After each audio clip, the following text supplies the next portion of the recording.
उवाच देवदेव जगन्नाथ विश्वमूर्ते परात्पर नमस्तेऽस्तु त्रयीनाथ परमानन्दकारक कवचं दक्षिणामूर्ते कृपया वद मे प्रभो। ईश्वर उवाच वक्ष्येऽहं देवदेवेशी दक्षिणामूर्तिमव्ययम् कवचं सर्वपापघ्नं वेदान्तज्ञानगोचरम् अणिमादिमहासिद्धि विधाने च परं शुभम् वेदशास्त्रपुराणानि कविता तर्क एव च बहुधा देवि जायन्ते कवचस्य प्रभावत ऋषिर्ब्रह्मा समुद्दिष्टश्छन्दो अनुष्टरुदाहृता देवता दक्षिणामूर्ति परमात्मा सदाशिवा बीजं वेदादिकं चैव स्वाहा शक्तिरुदाहृता सर्वज्ञत्वेऽपि देवेशी विनियोगप्रचक्षते ध्यायेततो महादेवं दक्षिणामूर्तिमीश्वरम् ध्यानं ध्यायेततो महादेवं दक्षिणामूर्तिमीश्वरम् शुद्धस्फटिकसङ्काशं जटामण्डलमण्डितम् अद्वन्द्वनेत्रममलेन्दु कलावतंस मंसावलम्बितः समान जटाकलापम् आनीलकण्ठमुपकण्ठमुनिप्रवीरान् अध्यापयं तमवलोकय लोकनाथम् ॐ शिरो मे दक्षिणामूर्ति रव्यात्पालं महेश्वरः दृशो पातु महादेव श्रवणे चन्द्रशेखर कपोलौ पातु मे रुद्रो नासां पातु जगद्गुरु मुखं गौरीपति पातु रसनं वेदरूपधृत् दशनां त्रिपुरध्वंसी चोष्टं पन्नगभूषणा अधरं पातु विश्वात्मा हनु पातु जगन्मया चुबुकं देवदेवेश पातु कण्ठं जटाधरा स्कन्दौ मे पातु विश्वात्मा करौ पातु यमान्तक कुचाग्रं करमध्यं च नखरान् शङ्करस्वयं हृन्मे पशुपतिः पातु पार्श्वे परमपूरुषा वक्षो मृत्युञ्जयः पातु पार्श्वे परमपूरुषा मध्यमं पातु शर्वो मे नाभिं नारायणप्रिया कटिं पातु जगद्भर्ता शक्तिनीचं मृडस्वयं कृत्तिवासा स्वयं गुह्या मूरु पातु पिनाकधृत् जानुनी त्र्यम्बकः पातु जङ्घे पातु सदाशिवा स्मरारि पातु मे पादौ पातु सर्वाङ्गमीश्वरा इति तं कवचं दिव्यं परमानन्दकारकं ज्ञानवागर्ददं वीर्य मणिमादिविभूतिदम् आयुरारोग्यमैश्वर्यम् अपमृत्युभयापहम् प्रातः काले शुचिर्भूत्वा त्रिवारं सर्वदा जपेत् नित्यं पूजा समायुक्त संवत्सरमतं धृता जपे त्रिसन्ध्यं यो विद्यान् वेदशास्त्रार्थपारगः गद्यपद्यैस्तथा चापि नाटका स्वयमेव हि निर्गच्छन्ति मुखाम्भोजात् सत्यमेतन्न संशयात्। गद्यपद्यात्मिका वाणी निर्गच्छति मुखाम्बुजात् नाटकादिप्रबन्धस्य कर्तृत्वं तेन लभ्यते। पठेतवश्यं यो विप्रो मूको वाचस्पतिर्भवेत् निर्गच्छन्ति मुखाम्भोजात् सत्यमेतन्न संशयः। दक्षिणामूर्तिसायुज्यं तस्मिन्नेव संशयः। पार्वत्युवाच देवदेव जगन्नाथ विश्वमूर्ते परात्पर नमस्तेऽस्तु त्रयीनाथ परमानन्दकारक। कवचं दक्षिणामूर्ते कृपया वद मे प्रभो। ईश्वर उवाच वक्ष्येऽहं देवदेवेशी दक्षिणामूर्तिमव्ययम् कवचं सर्वपापघ्नं वेदान्तज्ञानगोचरम् अणिमादिमहासिद्धि विधाने च परं शुभम् वेदशास्त्रपुराणानि कविता तर्क एव च।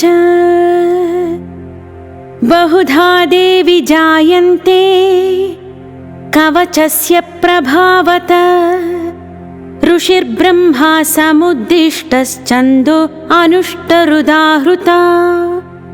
देवता दक्षिणामूर्ति परमात्मा सदाशिवा बीजं वेदादिकं चैव स्वाहा शक्तिरुदाहृता। सर्वज्ञत्वेऽपि देवेशी विनियोगप्रचक्षते ध्यायेततो महादेवं दक्षिणामूर्तिमीश्वरम्। ध्यानं ध्यायेततो महादेवं दक्षिणामूर्तिमीश्वरम्। शुद्धस्फटिकसङ्काशं जटामण्डलमण्डितम् अद्वन्द्वनेत्रममलेन्दु कलावतंस मंसावलम्बितः समान जटाकलापम्। आनीलकण्ठमुपकण्ठमुनिप्रवीरान् अध्यापयं तमवलोकय लोकनाथम्। ॐ शिरो मे दक्षिणामूर्ति रव्यात्पालं महेश्वरः दृशो पातु महादेव श्रवणे चन्द्रशेखर। कपोलौ पातु मे रुद्रो नासां पातु जगद्गुरु। मुखं गौरीपति पातु रसनं वेदरूपधृत्। दशनां त्रिपुरध्वंसी चोष्टं पन्नगभूषणा। अधरं पातु विश्वात्मा हनू पातु जगन्मया। चुबुकं देवदेवेश पातु कण्ठं जटाधरा। स्कन्दौ मे पातु विश्वात्मा करौ पातु यमान्तक। कुचाग्रं करमध्यं च नखरान् शङ्करस्वयं। हृन्मे पशुपतिः पातु पार्श्वे परमपूरुषा। वक्षो मृत्युञ्जयः पातु पार्श्वे परमपूरुषा। मध्यमं पातु शर्वो मे नाभिं नारायणप्रिया। कटिं पातु जगद्भर्ता शक्तिनीचं मृडस्वयं। कृत्तिवासा स्वयं गुह्या मूरु पातु पिनाकधृत्।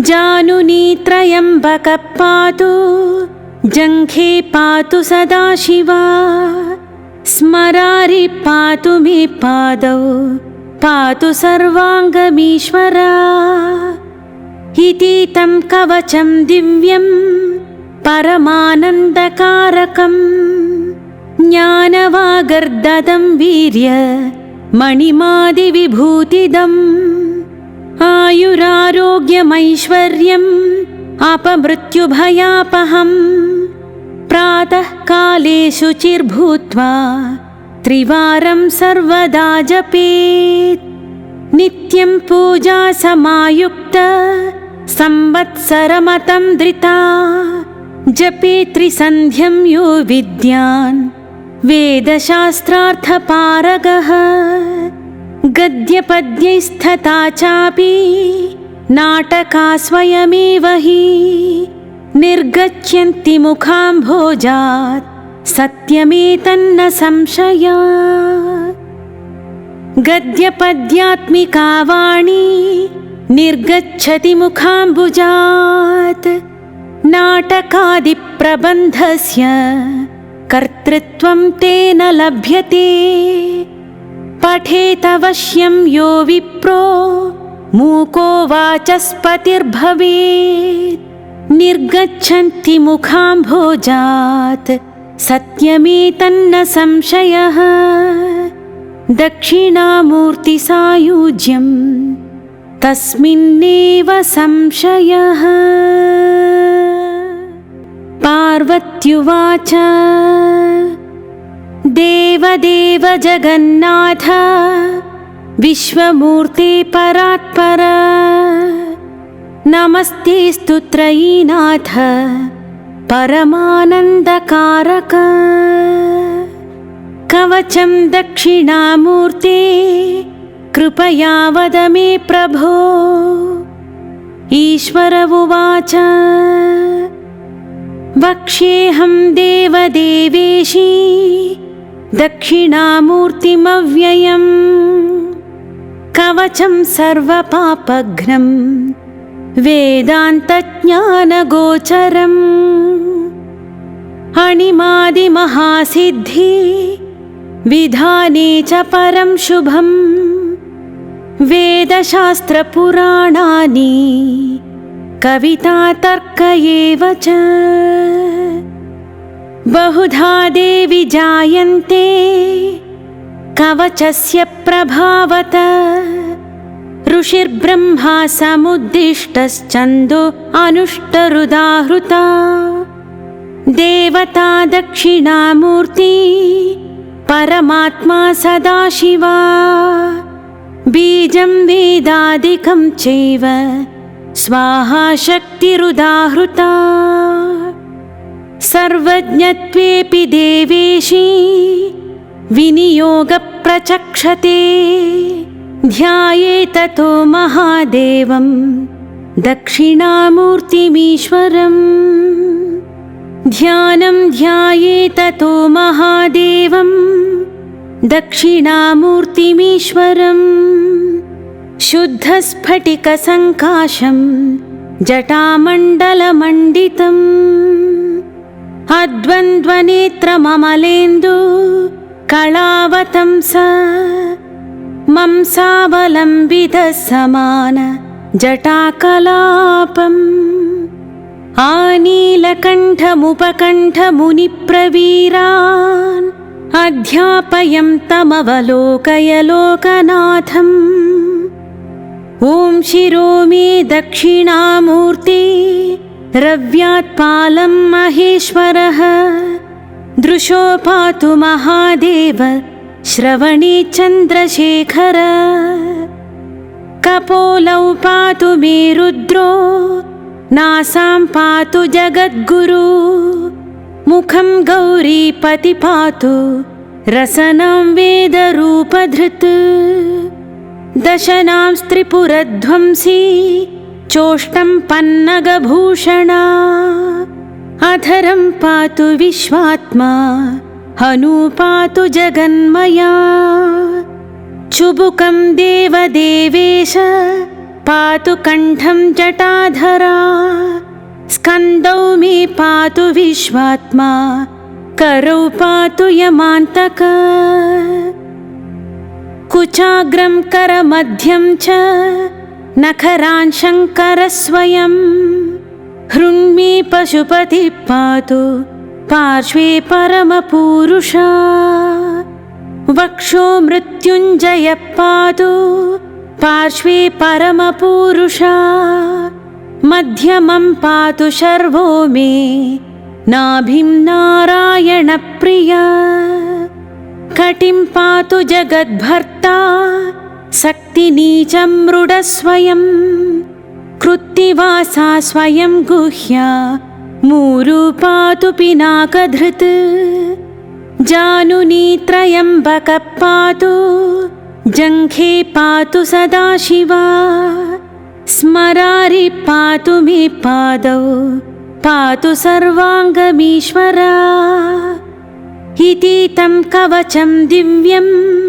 परमानन्दकारकं ज्ञानवागर्ददं वीर्य मणिमादिविभूतिदम् आयुरारोग्यमैश्वर्यम् अपमृत्युभयापहम् प्रातः काले शुचिर्भूत्वा त्रिवारं सर्वदा जपेत् नित्यं पूजा समायुक्त संवत्सरमतं धृता जपेत् त्रिसन्ध्यं यो विद्यान् वेदशास्त्रार्थपारगः गद्यपद्यैस्तथा चापि नाटका स्वयमेव हि निर्गच्छन्ति मुखाम्भोजात् सत्यमेतन्न संशया गद्यपद्यात्मिका वाणी निर्गच्छति मुखाम्बुजात् नाटकादिप्रबन्धस्य कर्तृत्वं तेन लभ्यते पठेतवश्यं यो विप्रो मूको वाचस्पतिर्भवेत्